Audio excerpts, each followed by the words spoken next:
Pour certains, il ne s'agit que de mauvaises interprétations de phénomènes météo ou d'engins conçus par l'homme. Les satellites, les avions, les fusées, les ballons-sondes ou encore les drones, mais aussi les essais militaires top secrets, pourraient être la source de cette confusion.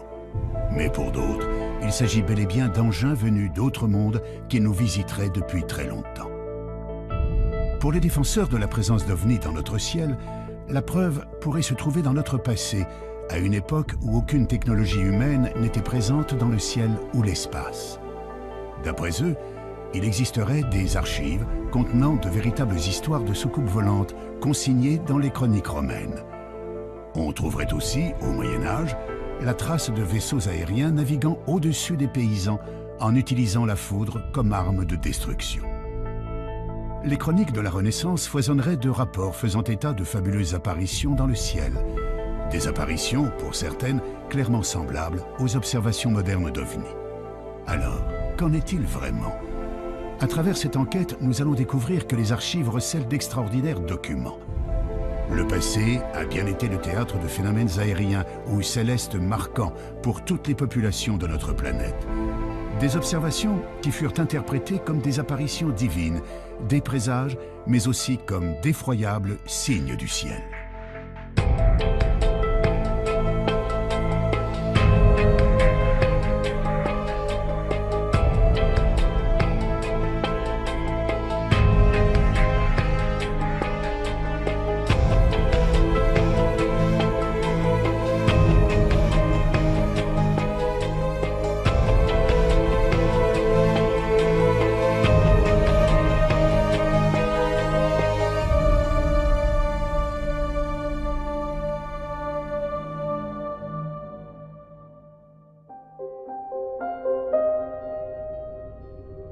D'après les astronomes, l'univers compte autant d'étoiles que de grains de sable sur notre planète. Certains pensent qu'il y a probablement des millions de mondes habitables et peut-être des planètes où vivraient des êtres intelligents, voire des civilisations supérieures à la nôtre. Serait-il possible que ces êtres soient déjà venus jusqu'à nous? La plupart des spécialistes des OVNI en sont convaincus. L'un d'entre eux, le journaliste Jean-Claude Bourret, est un précurseur dans ce domaine.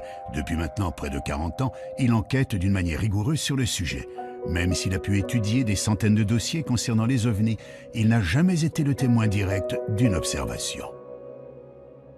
Je me suis trouvé confronté à un objet volant non identifié par l'intermédiaire d'une dépêche de l'agence France Presse, qui est l'une des 4 grandes agences de presse internationales, en 1973. Cette AFP racontait l'affaire de Turin. Sur l'aéroport de Turin, le radar civil et le radar militaire avaient détecté un objet volant non identifié en plein jour. Cet OVNI avait été photographié par un photographe de presse professionnel, avait été observé par 3 équipages d'avions, poursuivi par un équipage d'avion, et photographié par ce photographe de presse professionnel qui était là tout à fait par hasard et qui a vu l'OVNI, l'a photographié et qui a vu l'OVNI avec des milliers d'autres témoins. Donc je me suis dit, mais là on a un cas absolument extraordinaire qui est toujours inexpliqué aujourd'hui. Voilà comment je me suis intéressé aux OVNI. Des témoignages, des photographies ou des vidéos, il en existe aujourd'hui des milliers. Mais quelle que soit l'affaire, le doute persiste toujours. Et pour cause. De nos jours, les logiciels informatiques permettent quasiment tous les trucages en photographie et en vidéo.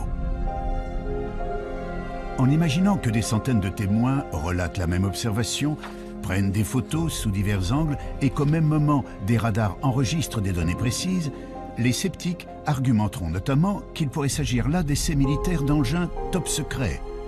Dans ces conditions, il paraît presque impossible d'obtenir un jour la preuve irréfutable de la présence d'engins extraterrestres dans notre ciel. Pourtant, au milieu des années 1960, quelques passionnés d'OVNI se sont mis à étudier les textes anciens. Scruter le ciel du passé à une époque où aucun engin aérien construit par l'homme ne parcourait le ciel.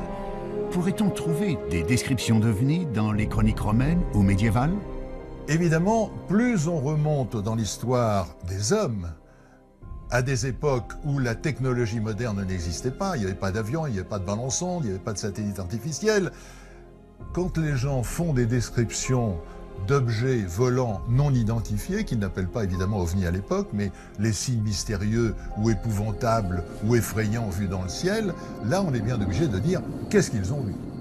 Quand on voit Pline le Jeune, qui au IIe siècle voit arriver au-dessus d'un champ de bataille en plein jour ce qu'il appelle un bouclier ardent, c'est-à-dire un bouclier qui brûle, et on voit bien ce que c'est qu'un bouclier, hein, c'est quelque chose de rond comme ça. Le champ de bataille s'arrête instantanément parce que c'est un signe du ciel. Chaque camp dit « Ah ben Dieu est avec nous puisqu'il nous envoie un signe ». Et puis le bouclier reprend sa course et chacun commence à continuer à sortir son épée et à tailler l'autre en pièces en disant « Dieu est avec nous ». Alors c'est quoi au IIe siècle après Jésus-Christ? C'est un satellite artificiel, c'est un ballon-sonde, c'est un hélicoptère, c'est les phares d'atterrissage d'un avion. Et on se rend compte que toute l'histoire des hommes est jalonnée par des signes mystérieux, extraordinaires, qui pour moi sont la preuve que nos ancêtres, évidemment aussi, ont vu des objets volants non identifiés. On parle d'objets volants, de phénomènes aériens. Ce qui peut surprendre, c'est qu'à notre époque, une grande partie de la population associe ces apparitions à des visiteurs extraterrestres et non pas aux dieux ou à des manifestations diaboliques, comme ce fut le cas dans le passé. Si l'homme d'aujourd'hui pense à des visiteurs venus d'ailleurs, c'est que notre connaissance de l'univers a beaucoup changé. Il y a 140 milliards de soleils dans notre galaxie. On le sait maintenant. Avant, on disait entre 100 et 200 milliards. Maintenant, avec les télescopes qu'on a lancés, on sait qu'il y a 140 milliards. Et on sait depuis 1994 que pratiquement chaque étoile entraîne un cortège de planètes qui tournent autour d'elle. Donc on sait que dans notre galaxie, il y a probablement 1000 à 2000 milliards de planètes. Donc même si vous prenez une hypothèse faible en imaginant que la vie ne peut naître que sur une planète sur 100, une planète sur 1000, une planète sur 1 million, une planète sur 1 milliard, ça fait encore des centaines, des milliers, des dizaines de milliers de planètes habitées dans notre galaxie. Et il y a un nombre infini de galaxies. Donc, j'ai la certitude que nous ne sommes pas seuls dans l'univers. J'ai la certitude que dans l'échelle des intelligences, nous sommes au bas de l'échelle. Nous sommes des primates. Nous sommes des primitifs, nous sommes des singes à peine évolués. Et une civilisation qui aurait ne serait-ce que 1000 ans ou 2000 ans d'avance, qui n'est rien, parce qu'il peut y avoir des civilisations qui ont des milliards d'avance par rapport à nous, elle se manifesterait à nous sous une forme magique. Une forme magique, comme une lumière étrange, une apparition prodigieuse. Parmi les nombreuses vidéos d'OVNI, il en existe quelques-unes dont la source a pu être vérifiée, comme celle que vous allez découvrir. Nous sommes en septembre 2012. En cette fin d'après-midi, une équipe de tournage s'affaire à filmer à Zofingen, en Moselle, les évolutions de parapente et de paramoteurs dans le ciel. Vers 18h, le caméraman, équipé d'un matériel haute définition, va enregistrer des images pour le moins étonnantes.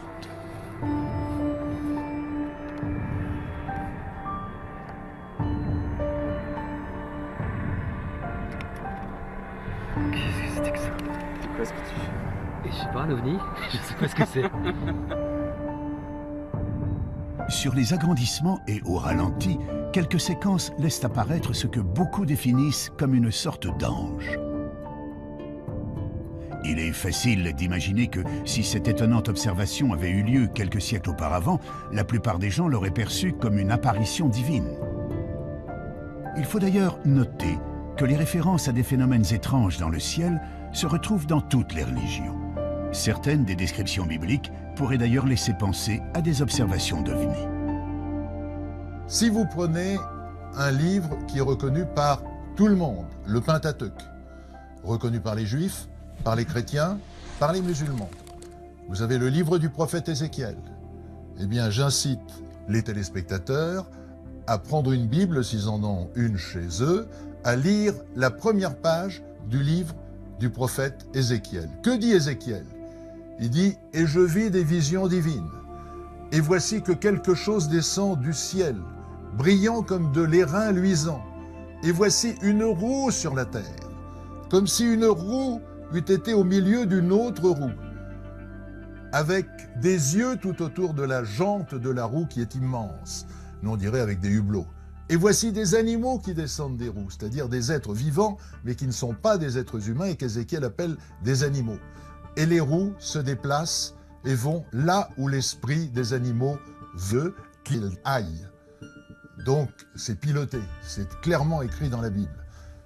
Donc là nous sommes 500 ans avant la naissance du Christ.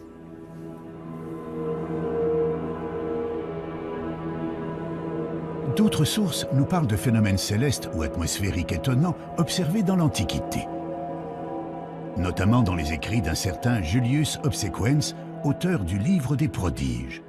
Cet ouvrage réunit des faits étranges relevés de l'an 249 à l'an 12 avant Jésus-Christ. On y trouve toutes sortes d'événements marquants, brièvement résumés et, notamment, des observations curieuses dans le ciel dont voici quelques exemples. Près de Spolète, un globe de feu de couleur d'or tomba en tournoyant sur la terre. Ayant ensuite augmenté de volume, il s'éleva dans les airs et, porté vers l'Orient, il couvrit l'étendue du soleil. On vit à Tarquinium une torche ardente sillonner l'étendue et tomber soudain. Au coucher du soleil, un corps semblable à un bouclier ardent fut aperçu, se dirigeant de l'Occident vers l'Orient. On vit comme des armes et des javelots s'élever de terre avec un grand bruit et se diriger vers le ciel. Comment expliquer ces mystérieuses observations relevées par plusieurs chroniqueurs romains? Yanis Delianis, historien, diplômé d'une maîtrise en archéologie à l'université de la Sorbonne, étudie ces textes anciens où les références à des phénomènes célestes ou météorologiques inexpliqués ne sont pas rares. Les Romains nous parlent de poutres enflammées qui traversent le ciel.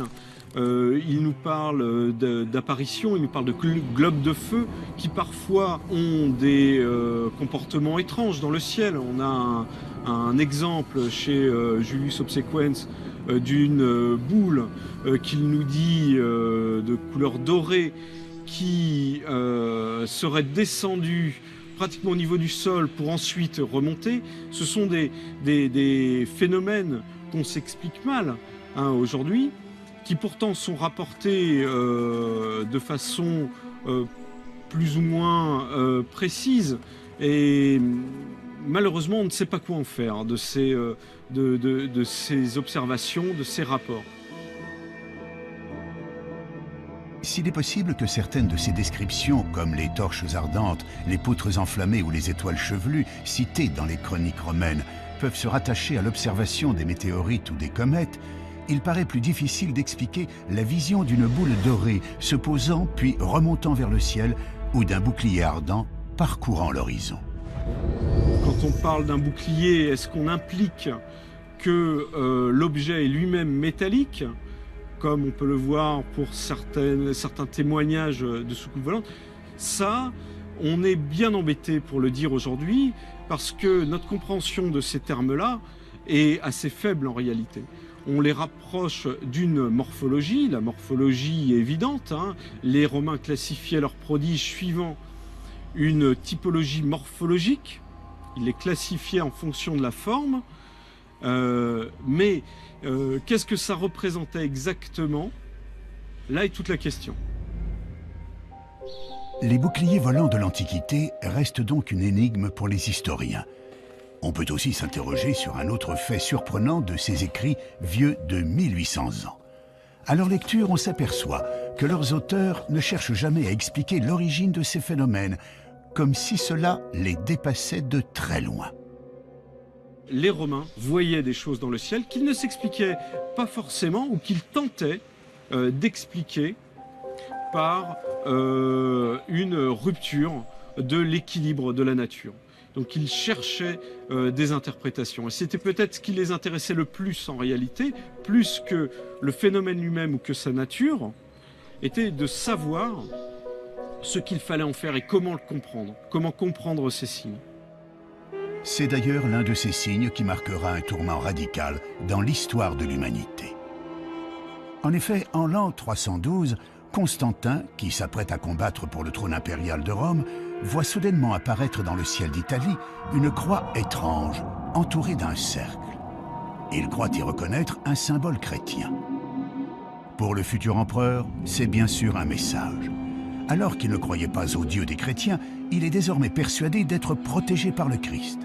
Après sa victoire, Constantin interdira la persécution des chrétiens dans l'Empire, annonçant le début d'une entrée de l'Europe dans l'ère chrétienne. Tout cela suite à l'apparition d'un phénomène étrange dans le ciel d'Italie il y a 17 siècles.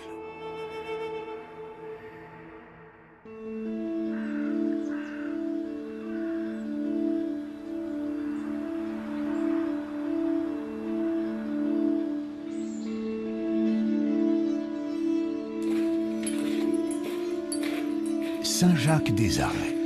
Ce petit village du Beaujolais est connu pour son église, la seule au monde à abriter un tableau reconnu officiellement comme représentant très clairement des ovnis, une œuvre du peintre Jean Fusaro. C'est celui-ci.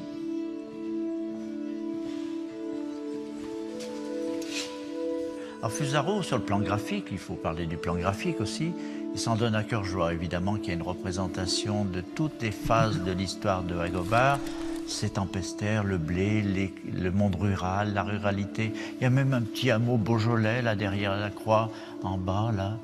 Et puis, il y a cette spatialité différente, cette fabuleuse interprétation de ce qu'on appelle des ovnis au jour d'aujourd'hui, hein. Des ovnis, des bateaux qui voguent dans les nuages.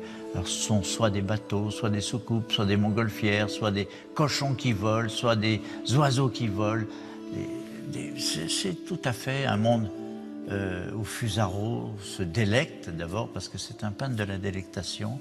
Il se délecte et il laisse parler totalement son imaginaire. Et ça, c'est très très fort, très très fort. L'auteur de ce tableau ne laisse pas tout à fait parler son imagination. Il illustre en effet un récit datant du 8e siècle signé par l'évêque de Lyon, Agobard. Ce dernier relate une histoire tout à fait extraordinaire qui interpellera bien plus tard les amateurs d'ovnis. Michel Rubellin, maître de conférences à l'université Lyon 2, est l'auteur de plusieurs ouvrages de référence sur Agobard. Il nous résume les grandes lignes d'un texte qui semble tout droit sorti d'un roman de science-fiction.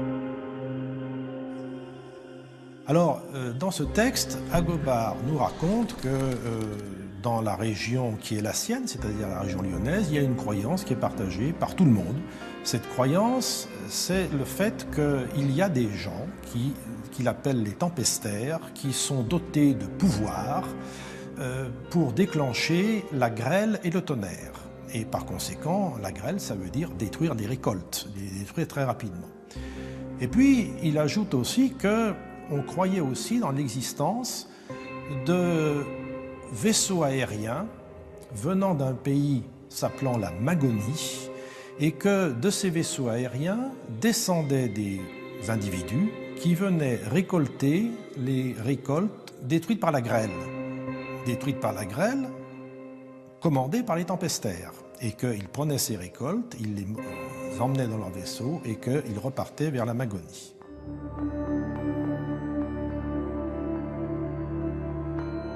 Le texte d'Agobard contient d'autres détails surprenants sur ces épisodes de navires volants au haut Moyen-Âge. Un jour où il se promenait dans la campagne, il a vu un rassemblement de paysans qui entouraient 4 personnes, 3 hommes et une femme, et ces paysans disaient « ces gens-là sont des gens qui sont tombés des vaisseaux, venus de ces vaisseaux depuis la Magonie. » Et par conséquent, ce sont des gens que nous avons enchaînés et que nous nous apprêtons à lapider. Je dis bien, hein, contrairement à des interprétations qui ont été données par la suite. Et Agobard dit, eh bien, grâce à la persuasion, grâce à ma parole, j'ai réussi à sauver ces 4 malheureuses personnes en démontrant à mes auditeurs que il ne pouvait pas venir de vaisseaux en question qui n'existaient pas. Par conséquent, il fallait absolument éviter de les lapider. Il les a délivrés. C'est tout ce que dit Agobard hein, sur la Magonie et sur les vaisseaux. On peut donc facilement comprendre pourquoi ce texte a enflammé l'imaginaire des ufologues. Et pourtant, il faut rester prudent. Dans ce texte, Agobard n'écrit jamais qu'il a vu lui-même des vaisseaux aériens. ce ne sont en réalité que des récits qui lui sont rapportés.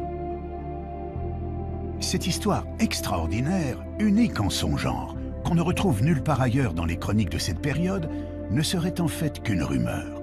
Mais d'où viendrait cette idée si originale pour l'époque de navires volants? C'est peut-être tout simplement une folklorisation de croyances. La grêle, c'est pour les paysans quelque chose de fondamental. C'est le danger numéro 1 parce que c'est quelque chose qui ne peut pas être prévu et qui, en l'espace de quelques secondes, détruit toutes les récoltes. Donc c'est une des terreurs numéro 1 des paysans. Et je pense qu'autour de cette terreur, eh bien, toute une série de croyances ont pu se développer. Ça vient d'en haut, oui, ça vient d'en haut, ça vient du ciel. Ça vient du ciel parce que dans le ciel, il y a des puissances qui envoient la grêle. Alors ces puissances, de là à les mettre dans un navire aérien, je veux dire, le pas est pas très difficile à franchir. Difficile pourtant de retrouver d'autres récits issus du folklore qui nous parlent de navires volants pilotés par des êtres venus d'un autre monde. Si l'on n'a pas encore découvert à ce jour de textes équivalents, il existe pourtant des représentations anciennes de vaisseaux naviguant dans le ciel pilotés par des êtres à l'apparence humaine. Ces représentations sont visibles dans une église située dans le monastère de Dekani, au Kosovo. Parmi les fresques et les icônes datant du milieu du XIVe siècle, on peut apercevoir sur une crucifixion 2 engins aériens très particuliers. 2 petits vaisseaux occupés chacun par un homme qui semble faire office de pilote. Une représentation peinte il y a plus de 700 ans et qui, on peut le comprendre, a passionné les amateurs d'ovnis qui pensent avoir trouvé là une véritable preuve d'ovnis dans les temps anciens. Mais pour mieux comprendre, il faut visiter d'autres églises plus proches de nous qui abritent des représentations assez comparables à celles de Dekani. En Belgique, à Chevetogne, se trouve un petit monastère occupé, tout comme au Kosovo, par des religieux orthodoxes.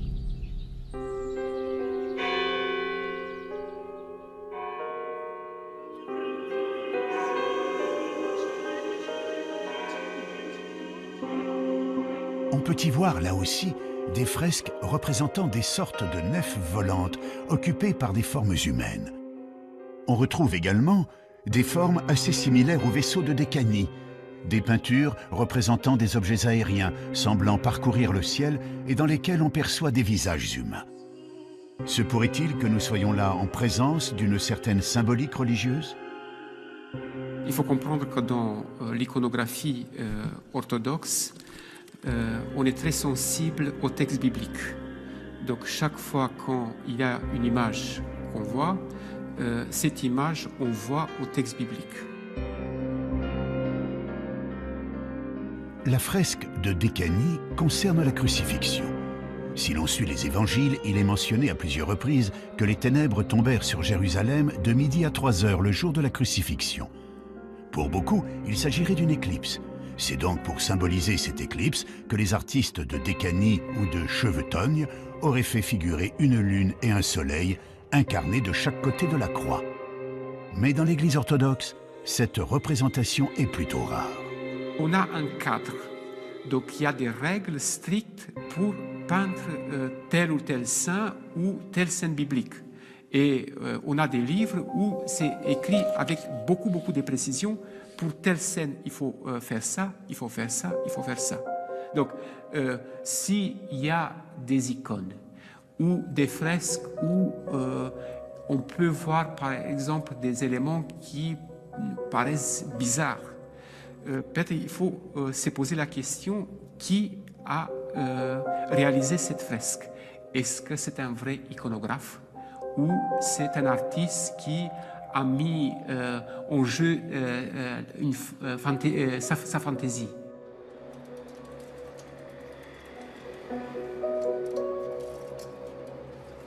D'autres églises abritent des œuvres dans lesquelles certains ont cru déceler d'étonnantes représentations d'ovnis. C'est le cas de la collégiale Notre-Dame de Beaune. Des tapisseries monumentales datant du XVe siècle sont exposées dans le cœur de l'église. Les personnages, les paysages, les châteaux et même les nuages sont représentés d'une manière assez réaliste pour l'époque. On y perçoit surtout, figurant dans le ciel à 2 reprises, des objets sombres, ressemblant très clairement à ce que l'on nommerait aujourd'hui des soucoupes volantes. Serait-on là face à une volonté des artistes de l'époque de faire figurer une observation particulière dans le ciel du XVe siècle? La réponse à cette énigme se trouve en fait dans l'histoire même des tapisseries. Il faut remonter aux commanditaires, aux financeurs de cette œuvre. Or, il se trouve que l'un des généreux donateurs était le cardinal Jean Rollin, un cardinal que les artistes de l'époque, pour une raison que l'on ignore, n'ont pas pu représenter physiquement sur les tapisseries. Alors, pour le remercier, ils ont tout simplement fait broder sa coiffe, le symbole de son rang, autrement dit son chapeau, au-dessus de tous les autres personnages. Une explication difficilement contestable, même si certains avancent le fait qu'un chapeau de cardinal est toujours représenté en rouge et surtout pas en noir. Il s'avère donc très périlleux de chercher des preuves de l'existence des ovnis dans les peintures, les fresques ou les broderies des siècles passés. Cependant, un travail de recherche dans les archives pourrait permettre de dénicher des cas de phénomènes inexplicables dans le ciel de nos ancêtres.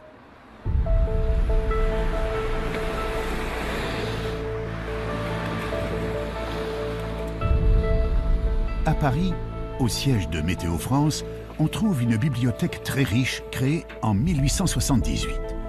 On peut y consulter plus de 25 000 ouvrages scientifiques concernant la météorologie, mais aussi les phénomènes extraordinaires qui ont ponctué le ciel du passé.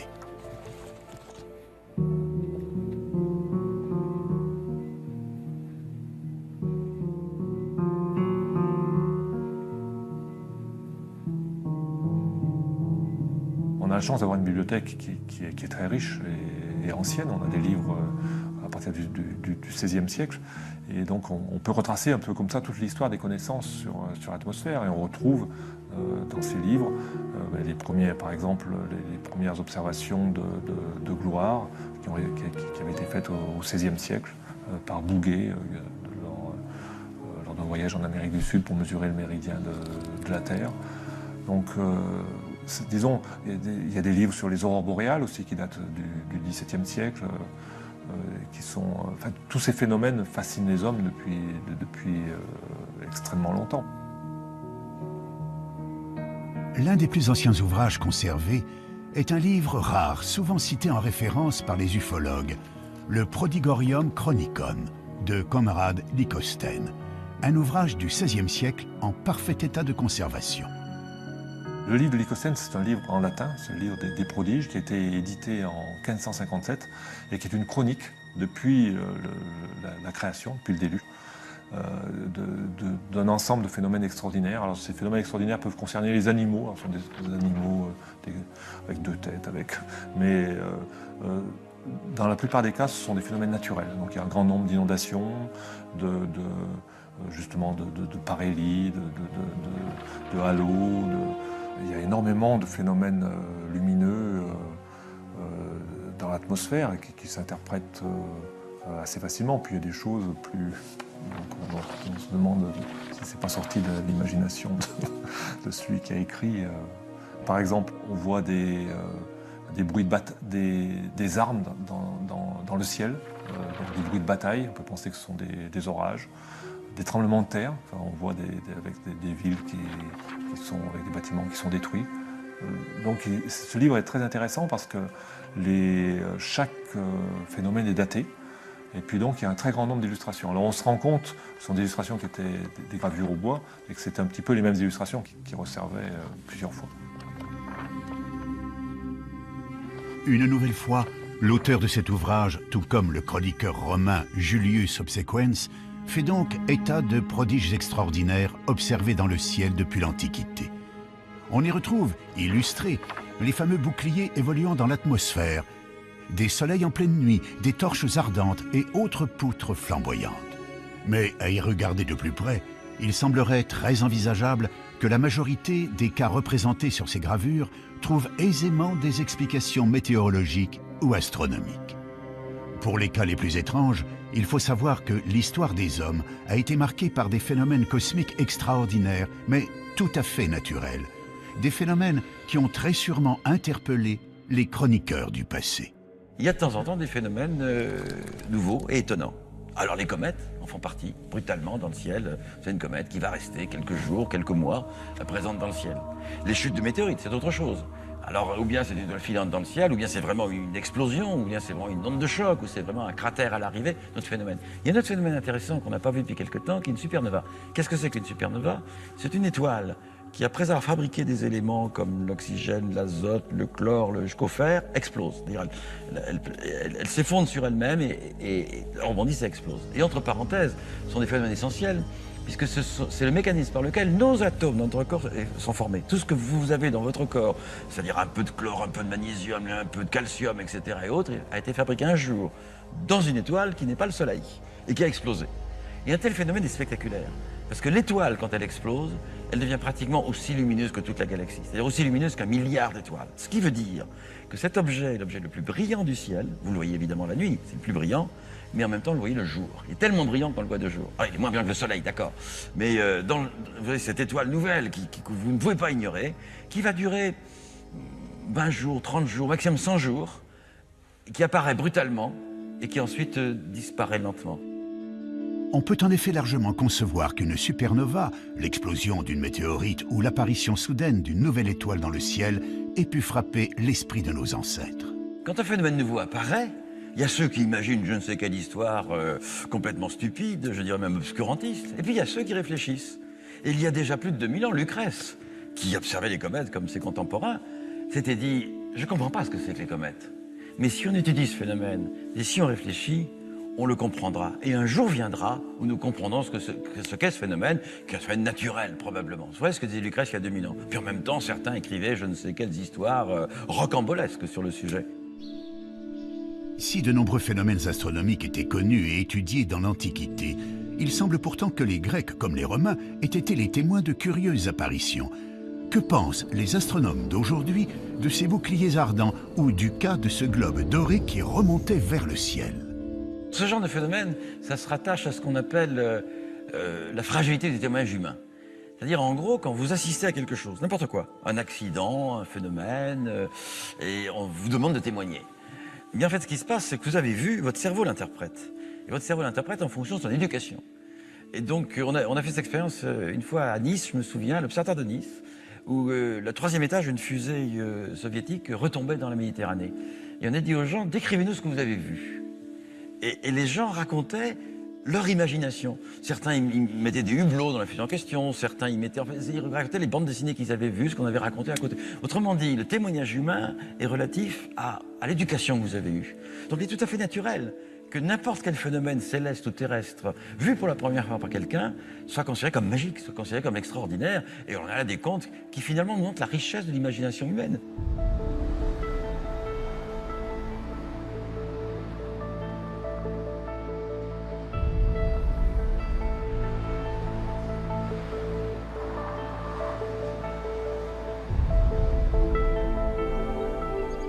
La ville de Nice détient justement un document qui a enflammé l'imagination de nombreux ufologues.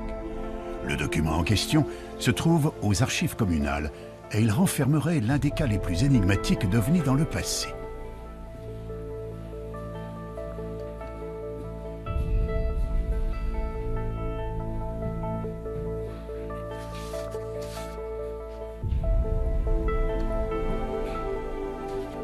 Un petit livret intitulé « Discours des terribles et épouvantables signes apparus sur la mer de Gênes », nous dévoile plusieurs histoires se déroulant en août 1608. Cette année-là, la population aurait été témoin de nombreux prodiges autour de la Méditerranée, notamment en Italie, où les habitants de Gênes furent terrorisés par l'arrivée subite de 3 chars ou carrosses extraordinaires sur le port de la ville. Des chars tirés par des figures de feu, d'où sortaient des hommes dont le corps semblait en partie recouvert d'écailles. Ces hommes sont décrits comme ayant des serpents volants entortillés autour du bras qui sautaient hors de la mer en poussant des cris effroyables. L'auteur nous signale que des gens seraient morts de terreur devant ce spectacle épouvantable et que le Seigneur des lieux aurait ordonné qu'on tire plus de 800 coups de canon contre ces incroyables engins qui n'en furent nullement effrayés. Face à un texte de cette nature, il est assez compréhensible que certains puissent y voir une véritable scène de science-fiction en plein XVIIe siècle. Ce document, il apparaît en 1608. Il fait partie de toute cette littérature de prodige qui est très florissante au XVIIe siècle. Et c'est ce qu'on appelle un canard. Un canard, c'est un petit pamphlet d'environ 8 pages qui relate des événements prodigieux, ce qu'on appelle à l'époque des signes effroyables, des signes épouvantables, suivant les termes utilisés à l'époque. S'il y avait beaucoup de journaux, de canards dans ce genre à l'époque, se pourrait-il qu'il existe d'autres documents, d'autres sources qui fassent mention de cet événement ? Dans le cas précis de ce canard et de cet événement, qui est quand même un événement qui a duré 15 jours, qui a certainement marqué les esprits, eh bien cet événement, curieusement, ne se retrouve pas dans d'autres documents à Gênes. On n'a aucune chronique aucune chronique génoise qui parle de cet événement, et c'est fort curieux. C'est fort curieux parce que certainement cela implique que l'événement n'a pas eu lieu. Encore une fois, l'imagination débordante des humains serait-elle à l'œuvre ? Durant ses recherches, Yanis Delianis a pu mettre la main sur des gravures datées du XVIIe siècle.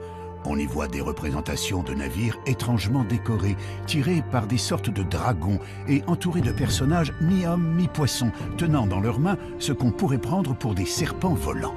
Le nombre de points communs semble donc important entre le texte sur les épouvantables signes sur la mer de Gênes et ces gravures qui datent, tout comme le canard, de 1608. On retrouve à cette époque-là, en novembre 1608, se passe un événement important à Florence. À Florence, Cosme de Médicis se marie avec Marie-Magdalène d'Autriche le 3 novembre 1608 sur la rivière de l'Arno. Se monte pour célébrer ce mariage une grande fête nautique basée sur les argonautiques d'Apollonius de Rhodes, et on retrouve dans les textes nous décrivant cet événement-là, ces festivités, beaucoup d'éléments qui rappellent les apparitions telles qu'elles sont décrites dans le canard.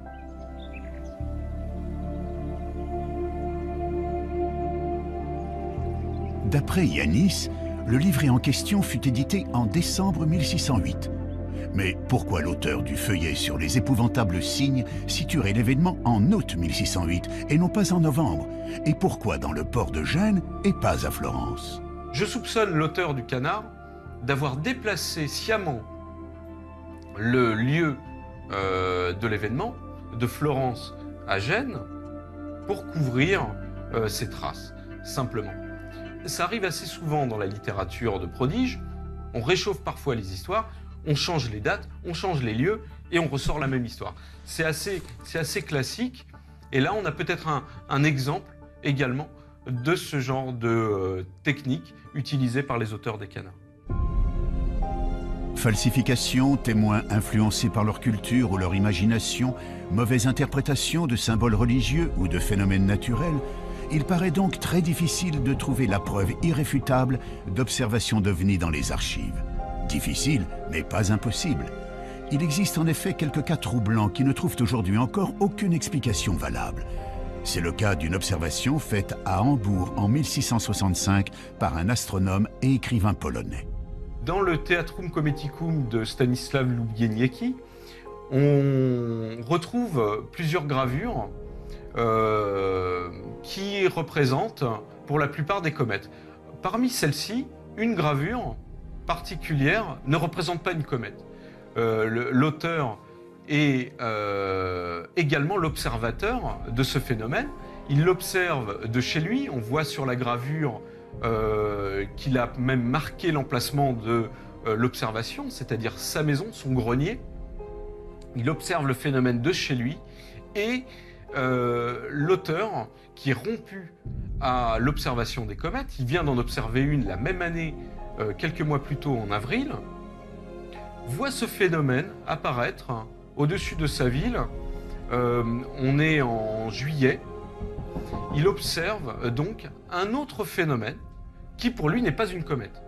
Et ce n'est pas une comète, c'est un phénomène qui n'apparaît pas sur plusieurs jours. Il est visible que quelques temps, quelques heures, je crois, au-dessus de la ville. Et il note sur cette gravure, il représente les différents états de ce qu'il voit. Et c'est très particulier, c'est assez intéressant. Ça, on a l'impression d'avoir un phénomène lumineux qui prend différentes formes, qui change d'orientation et qui se sépare en deux.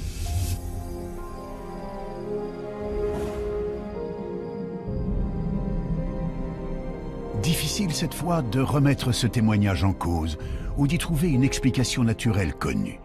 D'autres auteurs à l'esprit également scientifique relateront eux aussi des observations extraordinaires dans le ciel au XVIIIe et XIXe siècle. On peut par exemple découvrir dans un traité de météorologie paru en Belgique en 1837 l'étrange spectacle qui eut lieu dans le ciel des Pays-Bas durant l'été 1812. Le 23 août, vers les 9h du soir, M. Nieuwenhuis, ministre à Utrecht, revenant d'une maison de campagne, aperçut dans le ciel une bande de la largeur de 2 fois le diamètre de la Lune.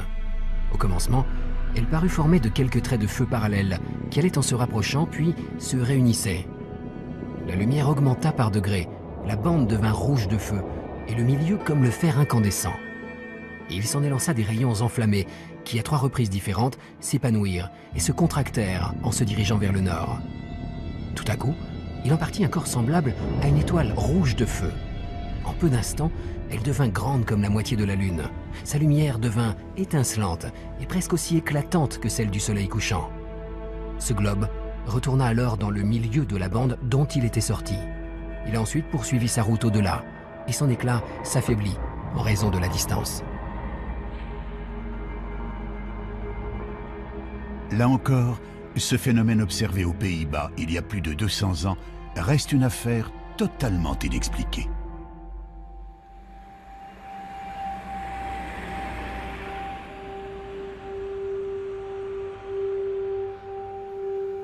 Un autre cas très différent s'est déroulé à peu près à la même époque sur la commune de Migné, située à quelques kilomètres de Poitiers. Le 17 décembre 1826, en fin d'après-midi, plus de 2000 personnes étaient réunies pour la plantation d'une nouvelle croix de mission devant l'église. Le prêtre était en train de faire son sermon, évoquant l'apparition de la croix de Constantin au IVe siècle, quand soudain est apparue dans le ciel, au-dessus des personnes réunies, une croix couchée de plus de 40 mètres de long, lumineuse, d'une couleur grise rosée, dont les contours étaient parfaitement nets.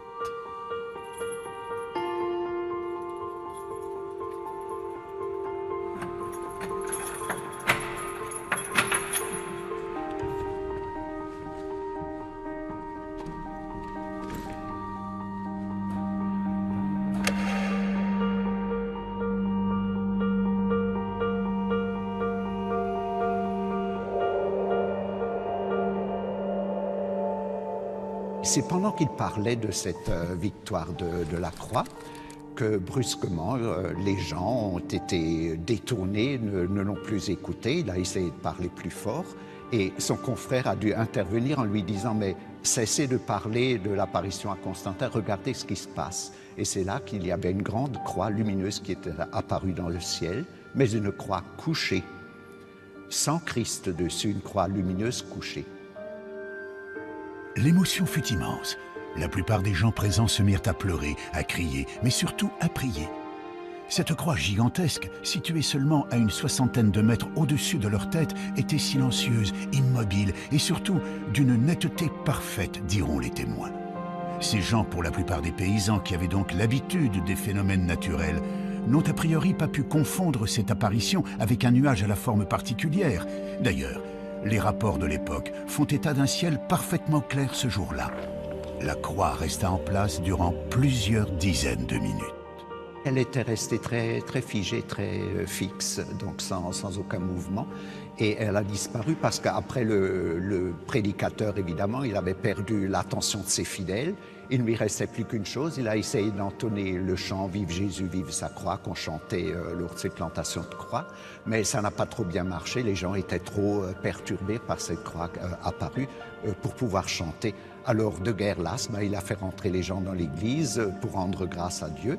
Et comme ça, dans l'église, il pensait avoir nouveau son peuple en main, le peuple qui lui échappait à l'extérieur. Une petite partie des gens présents n'avaient pas pu rentrer dans l'église. Certains étaient restés à l'extérieur. Quelques personnes ont donc encore pu observer plus longuement cette croix aux particularités si étonnantes. Il y a même le témoignage d'une dame qui est citée dans la commission d'enquête, qui repartait et qui par le haut, donc en montant, puisque nous sommes un peu dans le creux, et qui a les collines d'alentour, qu'elle voyait encore la croix couchée, donc en partant tout de suite pendant que les gens allaient dans l'église, elle la voyait encore de haut, à peu près à sa hauteur. Si l'on résume, il ne paraît pas envisageable que cette population ait pu faire face à un phénomène météorologique connu. Peu probable également de trouver une explication du côté de l'astronomie. Reste l'hypothèse d'un canular, une théorie qui a aussi eu quelques adeptes peu après l'apparition. Certains avançaient qu'il était possible d'obtenir un résultat similaire en installant une croix de bois léger sur un système de câbles tendus sur des centaines de mètres. Donc vous avez pu vous-même voir que ce n'était guère possible des câbles parce que c'est quand même très éloigné et puis les collines ne sont pas élevées à ce point-là que des câbles auraient pu supporter une croix. Non, l'autre c'était la théorie du cerf-volant, donc qu'apporte ce témoin qui voudrait absolument dire qu'elle n'ait pas eu lieu. Mais là aussi, le maire de Migné lui a envoyé une lettre officielle, d'ailleurs qui est publiée, l'invitant à venir sur place, à faire son montage de cerf-volant pour montrer que ce serait possible. Mais finalement, il ne s'est jamais présenté. Il faut également admettre que si cette apparition n'était qu'une escroquerie conçue par un petit groupe, l'opération aurait nécessité un bon nombre de complices, la croix en question faisant tout de même plus de 40 mètres de long. Difficile de ne pas être vu et de rester discret pour installer un tel monument à 60 mètres de haut sur une place publique en plein jour. De plus, les années passant, personne n'a jamais avoué avoir participé à une telle action. Enfin, si des gens d'église avaient organisé et créé de toutes pièces cette apparition dans un but de propagande, ils auraient utilisé leur propre code, respecté le dogme catholique. Or, la croix qui est apparue dans le ciel de Migné en 1826 est dans le sens contraire au rite chrétien. L'évêque quand il a fait reconstruire l'église pour garder un souvenir de l'apparition, il l'a fait reconstruire en la retournant en quelque sorte à l'endroit exact où est apparue la croix. C'est pour cette raison que l'église actuelle, puisqu'on a rajouté le chœur et le transept, est tournée vers l'ouest, donc en sens inverse de toutes les autres églises. Donc pour moi, c'est plutôt un signe que de sortir, d'aller vers le monde, de regarder en avant. Cette histoire de la croix de Migné reste aujourd'hui encore classée dans la catégorie des apparitions divines, tout comme la croix apparue à Constantin, ou les nombreux prodiges observés à toutes les époques de l'histoire humaine. Nous l'avons vu, une très grande partie des cas décrits par les ufologues comme étant des preuves de l'existence des ovnis dans le passé peuvent trouver des explications rationnelles. Mais une chose est certaine, les archives contiennent bien des cas d'observation de phénomènes extraordinaires et inexpliqués dans le ciel du passé.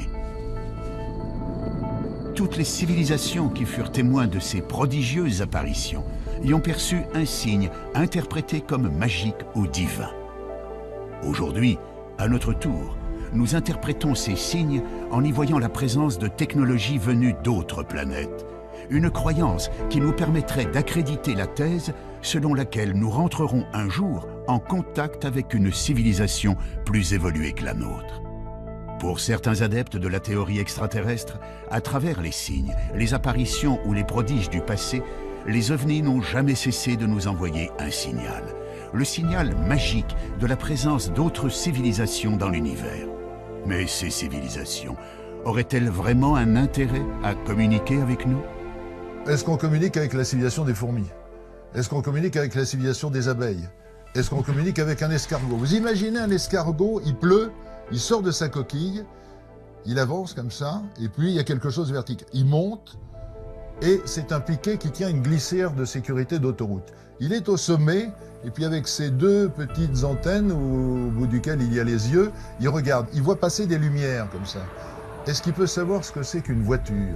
Est-ce qu'il peut savoir la différence entre un moteur diesel et un moteur essence? Est-ce qu'il peut imaginer que dans ces voitures, il y a un homme avec une carte de crédit, une puce électronique, un code qu'on rentre dans une machine pour retirer de l'argent? C'est un monde qu'il ne peut même pas imaginer. Et bien, je pense qu'il y a la même différence entre l'escargot et nous qu'entre nous et certaines civilisations extraterrestres.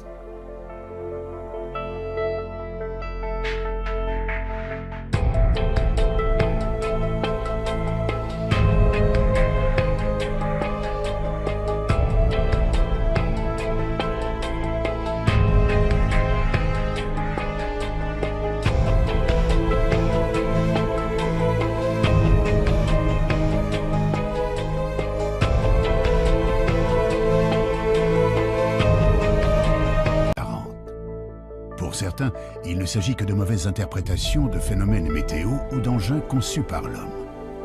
Les satellites, les avions, les fusées, les ballons-sondes ou encore les drones, mais aussi les essais militaires top secrets, pourraient être la source de cette confusion. Mais pour d'autres, il s'agit bel et bien d'engins venus d'autres mondes qui nous visiteraient depuis très longtemps. Pour les défenseurs de la présence d'OVNI dans notre ciel, la preuve pourrait se trouver dans notre passé, à une époque où aucune technologie humaine n'était présente dans le ciel ou l'espace. D'après eux, il existerait des archives contenant de véritables histoires de soucoupes volantes consignées dans les chroniques romaines. On trouverait aussi, au Moyen-Âge, la trace de vaisseaux aériens naviguant au-dessus des paysans en utilisant la foudre comme arme de destruction. Les chroniques de la Renaissance foisonneraient de rapports faisant état de fabuleuses apparitions dans le ciel. Des apparitions, pour certaines, clairement semblables aux observations modernes d'OVNI. Alors, qu'en est-il vraiment? À travers cette enquête, nous allons découvrir que les archives recèlent d'extraordinaires documents. Le passé a bien été le théâtre de phénomènes aériens ou célestes marquants pour toutes les populations de notre planète. Des observations qui furent interprétées comme des apparitions divines, des présages, mais aussi comme d'effroyables signes du ciel.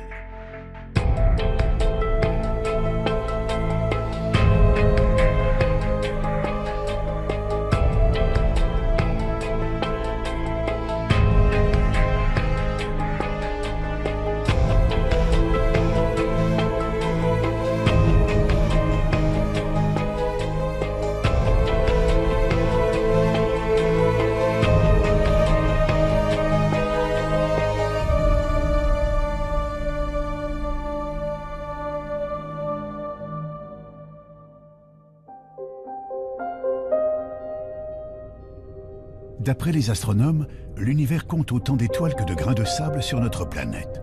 Certains pensent qu'il y a probablement des millions de mondes habitables et peut-être des planètes où vivraient des êtres intelligents, voire des civilisations supérieures à la nôtre. Serait-il possible que ces êtres soient déjà venus jusqu'à nous? La plupart des spécialistes des OVNI en sont convaincus. L'un d'entre eux, le journaliste Jean-Claude Bourret, est un précurseur dans ce domaine. Depuis maintenant près de 40 ans, il enquête d'une manière rigoureuse sur le sujet. Même s'il a pu étudier des centaines de dossiers concernant les OVNI, il n'a jamais été le témoin direct d'une observation. Je me suis trouvé confronté à un objet volant non identifié par l'intermédiaire d'une dépêche de l'agence France Presse, qui est l'une des 4 grandes agences de presse internationales, en 1973. Cette AFP racontait l'affaire de Turin.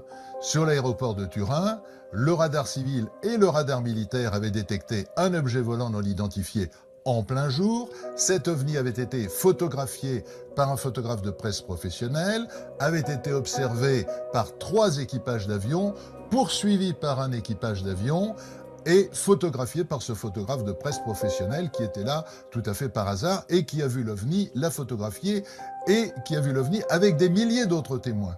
Donc je me suis dit, mais là on a un cas absolument extraordinaire qui est toujours inexpliqué aujourd'hui. Voilà comment je me suis intéressé aux OVNI. Des témoignages, des photographies ou des vidéos, il en existe aujourd'hui des milliers. Mais quelle que soit l'affaire, le doute persiste toujours. Et pour cause. De nos jours, les logiciels informatiques permettent quasiment tous les trucages en photographie et en vidéo.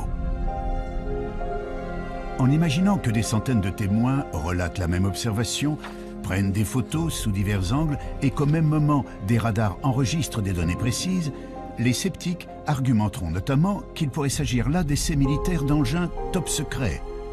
Dans ces conditions, il paraît presque impossible d'obtenir un jour la preuve irréfutable de la présence d'engins extraterrestres dans notre ciel. Pourtant, au milieu des années 1960, quelques passionnés d'OVNI se sont mis à étudier les textes anciens.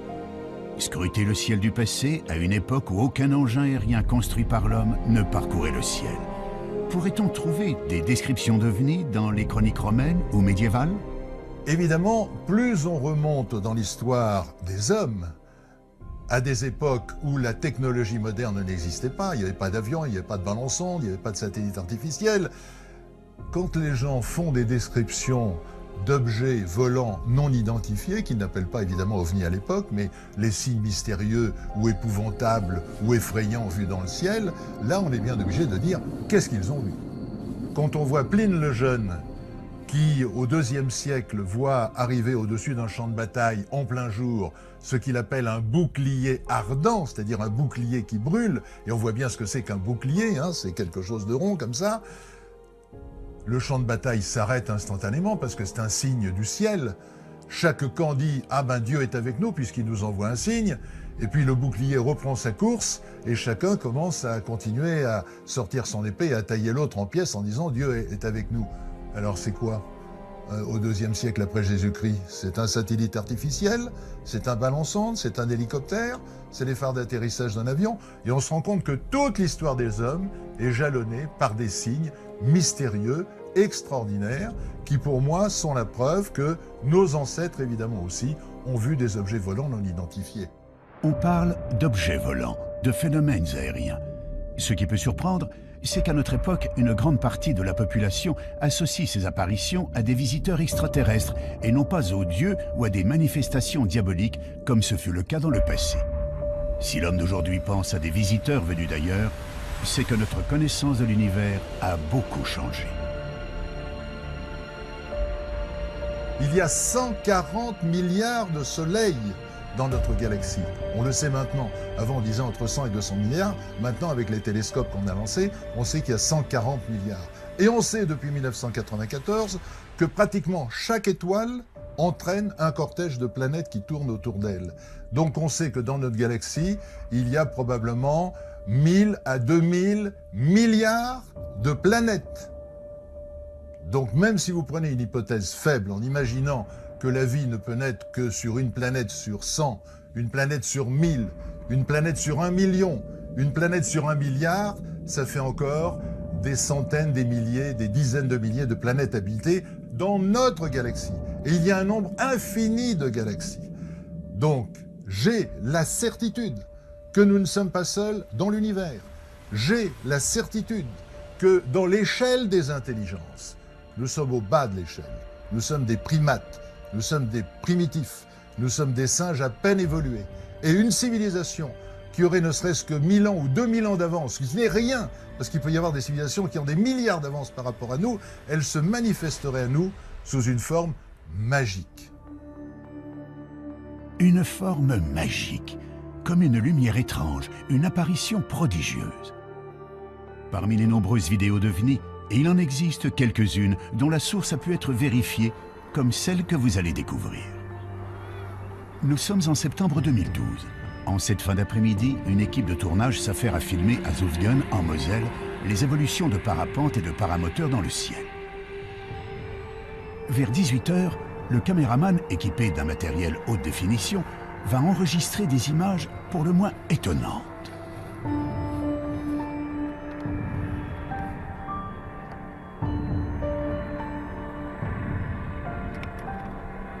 Qu'est-ce que c'était que ça? C'est quoi ce que tu fais? Je sais pas, un ovni? Je sais pas ce que c'est.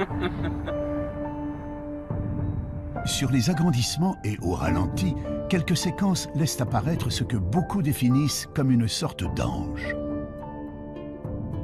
Il est facile d'imaginer que si cette étonnante observation avait eu lieu quelques siècles auparavant, la plupart des gens l'auraient perçue comme une apparition divine.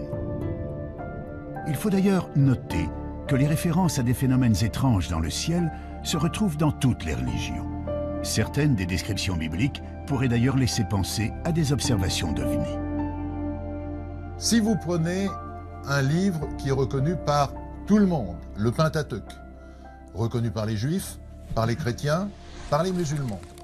Vous avez le livre du prophète Ézéchiel. Eh bien, j'incite les téléspectateurs à prendre une Bible, s'ils en ont une chez eux, à lire la première page du livre du prophète Ézéchiel. Que dit Ézéchiel? Il dit « Et je vis des visions divines, et voici que quelque chose descend du ciel, brillant comme de l'airain luisant, et voici une roue sur la terre, comme si une roue eût été au milieu d'une autre roue, avec des yeux tout autour de la jante de la roue qui est immense, nous on dirait avec des hublots. Et voici des animaux qui descendent des roues, c'est-à-dire des êtres vivants, mais qui ne sont pas des êtres humains et qu'Ézéchiel appelle des animaux. Et les roues se déplacent et vont là où l'esprit des animaux veut qu'ils aillent. Donc c'est piloté, c'est clairement écrit dans la Bible. Donc là nous sommes 500 ans avant la naissance du Christ.